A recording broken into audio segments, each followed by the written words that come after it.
You won't believe what the Indiana Fever just accomplished. Down their biggest star, Caitlin Clark, abandoned by a veteran player, wnba, and facing the most dominant team in the wnba, they were set up to fail spectacularly. The Minnesota Lynx and MVP frontrunner Nafisa Collier were supposed to cruise to the Commissioner's Cup title. Instead, the Fever delivered a masterclass in heart and determination. Kelsey Mitchell, Aaliyah Boston, and Natasha Howard led a performance that left everyone speechless. What happened in that game will change how you see this Fever team forever. And what Caitlin Clark said after the game, picture this. The Indiana Fever walking into the Target Center for their first ever Commissioner's Cup final with their roster falling apart at the seams. Caitlin Clark, their superstar sophomore who had been carrying this team all season, was sitting on the bench for the third straight game with a groin injury that just wouldn't heal. This wasn't just any player missing. This was their leading scorer, their assist machine. The reason fans packed arenas across the country. She's making progress. She's making progress, I think. Again, top of mind, I think I told you this afternoon, is just long term. Now making sure that we don't have any setbacks, making progress and feeling good are two different things. And we want to make sure that she feels good. We want to make sure that she's confident. We want to make sure that we're not putting her in a position, to have any setbacks. And that's the priority right now. But that's not all the Fever we're dealing with.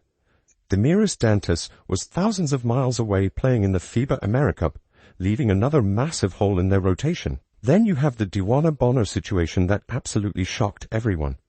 Here's a veteran player the Fever signed in the off-season to add experience and leadership. What does she do? She quits on the team after just 9 games and gets waived. Talk about abandoning your teammates when they need you most. wnba was brought in for leadership. She was brought in for leadership. And you want to know all that these young players learned from her?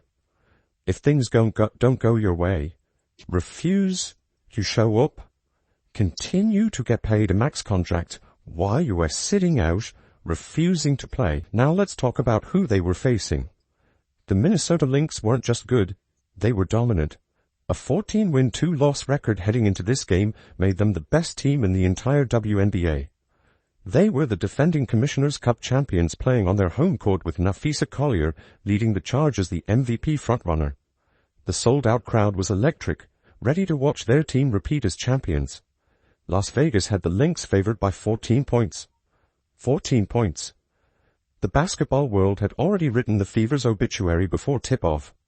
Sports analysts were talking about how this would be a blowout, how Indiana had no business being on the same court as Minnesota without their best players. They look pretty flawless, in the way that they're playing. I don't know if different is the word as much as they look even more connected.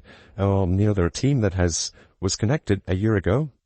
But really, the nuance of having each other's back on the defensive end, of knowing where your teammate's going to be, discipline to coverages, the connectivity that they have on the offensive end of the floor. The way that they move with and without the ball, the way that the ball moves makes it really tough to cover. I often say that offense is like a dance, and they are flowing, man. They are making music, and there's no doubt about it. So we have to try to be disruptive, and we have to try to take them out of that rhythm. Here's where it gets really tough for the Fever. This was supposed to be their moment. Their first Commissioner's Cup final appearance in franchise history, and everything that could go wrong did go wrong. The remaining players knew every eye was on them. Every critic was waiting for them to fold under the pressure. The Fever were walking into this game like David facing Goliath, except David showed up with a broken slingshot, and half his army had deserted him. Here's where it gets really ugly. The Fever without Caitlin Clark looked like a completely different team. They had lost 3 of their last 5 games leading up to the Commissioner's Cup final, often squandering double-digit leads that should have been easy wins. The offensive pace slowed to a crawl, killing the rhythm that made them dangerous all season long. The ball movement just disappeared. Players started playing hero ball instead of team basketball. You could see it happening in real time. Instead of making the extra pass, they'd force up contested shots. Instead of trusting their teammates, they'd try to do everything themselves. This wasn't the Fever team that had been exciting fans all year. Oh, I hope so. But at the same time, we want to take care of business now, right? That we want to win a cup. So we're not looking at it necessarily as a stepping stone. We're looking at it as an opportunity to win. And then we're looking at it, as coaches, as an opportunity to continue to stack days. We haven't had a lot of consistency, in our lineup, and so we haven't really built that camaraderie and connectedness that we need, in order for us to be successful. But we can take another step towards growth, another step towards consistency, on the floor, in execution, in energy level. We're playing the best team in the league right now, and we've got to come out, we've got to play our A game. Let's talk about Aaliyah Boston. She's one of their best weapons, but she wasn't getting the passes she needed to dominate in the paint. Boston thrives when she gets the ball in her spots, but her teammates weren't finding her. She'd establish position down low, call for the ball, and watch as guards forced up shots from the perimeter instead. You could see the frustration building on her face. The team's identity seemed to vanish without their floor general. Clark wasn't just scoring and getting assists. She was the one organizing the offense, getting everyone involved, making sure the ball moved. Without her, they looked lost on both ends of the court. Opponents started game planning differently too. They knew they could focus all their defensive attention on stopping Kelsey Mitchell and Aaliyah Boston without worrying about Clark breaking down their schemes. This Commissioner's Cup game became the moment of truth for the entire roster. Could they figure out how to play winning basketball without their best player? Could they rediscover the ball movement and team chemistry that made them special? This struggle made what happened next even more incredible. What happened next will give you chills. The Indiana Fever decided to write their own story. From the opening tip, you could see something different in their eyes. This wasn't the same team that had been struggling without Clark. They came out firing on all cylinders, making sure they win one for their injured superstar. Kelsey Mitchell stepped into the spotlight and absolutely took over when it mattered most. She drove to the basket in the first quarter against the Lynx, showing her offensive skills right away. Mitchell worked hard to get open from beyond the arc, shooting an incredible 41% from three-point range. Her ability to quickly get shots off became a weapon the Lynx couldn't stop. She wasn't forcing anything, just playing her game at the highest level. But here's where it gets really exciting. Aaliyah Boston finally got the ball in her spots and dominated like everyone knew she could. She finished with a massive double-double, 12 points, 11 rebounds, and 6 assists. Boston matched up against all-star Nafisa Collier and held her own. You could see the confidence building with every possession. After the game, Boston showed her leadership, saying, "Everyone is important. I think everyone really played their role. We really handled that fourth quarter." Natasha Howard delivered an MVP-level performance that caught everyone off guard and changed the entire game. Howard earned Commissioner's Cup MVP honors with 16 points, 12 rebounds, 4 assists, and 2 steals. She went 8 for 8 from the free throw line, showing ice in her veins under pressure. Howard's defensive intensity was key. She guarded Nafisa Collier and limited her to tough shots while forcing 5 turnovers. Her performance was absolutely dominant when the Fever needed it most. Sophie Cunningham brought the fire the team needed off the bench.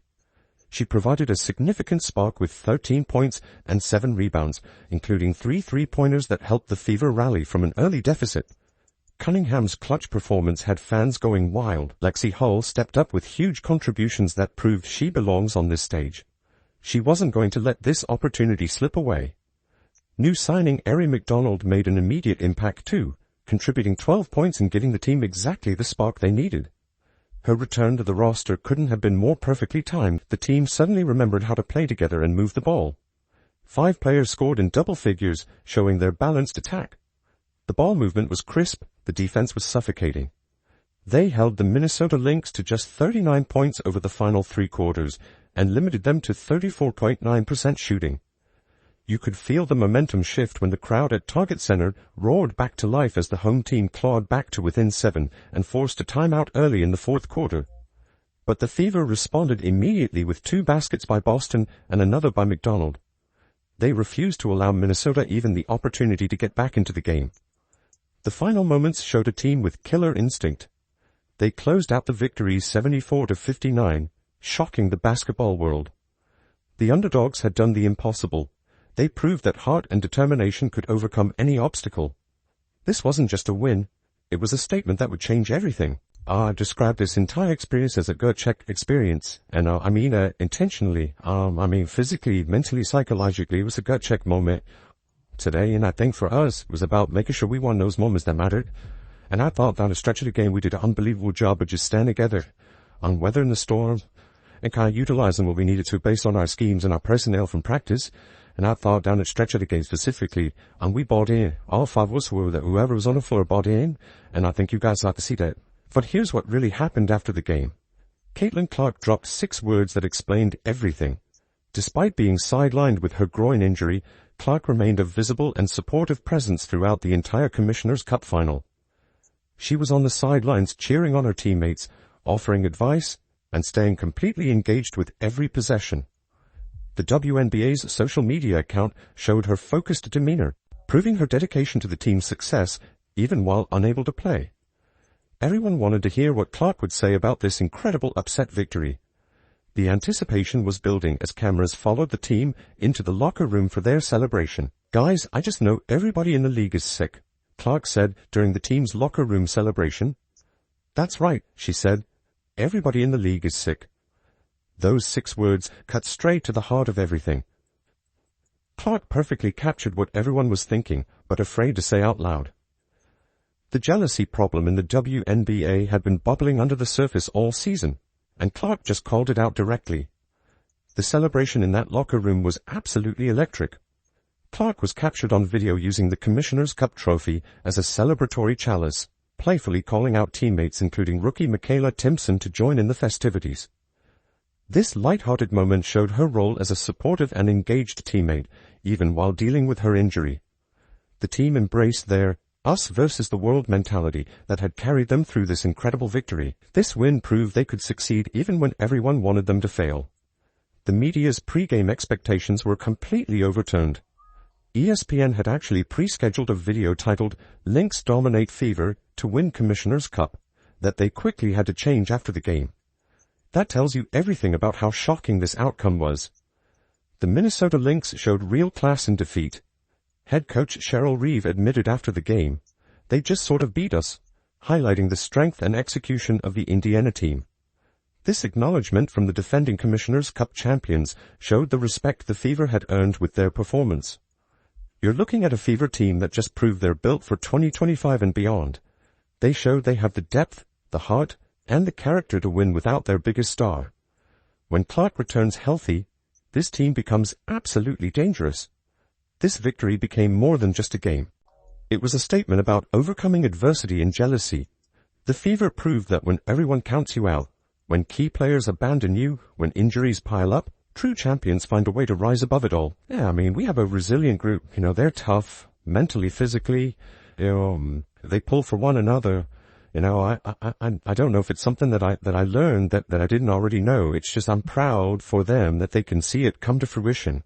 Being able to handle the ebbs and flows of the game, being able to give to one another regardless of struggles. We had some players that were struggling. We had some moments where we struggled, but we still gave to one another. And that's a growth area for our team. I felt like our execution through 3 quarters on both ends of the floor was really good against an outstanding team. I'm just really proud of this group. The Indiana Fever just showed the entire WNBA what happens when you count out a team with heart and determination. They proved that championship DNA runs deeper than any single player. Kelsey Mitchell, Aaliyah Boston, Natasha Howard, Sophie Cunningham, Lexi Hull, Ari McDonald, and the entire roster stepped up when it mattered most.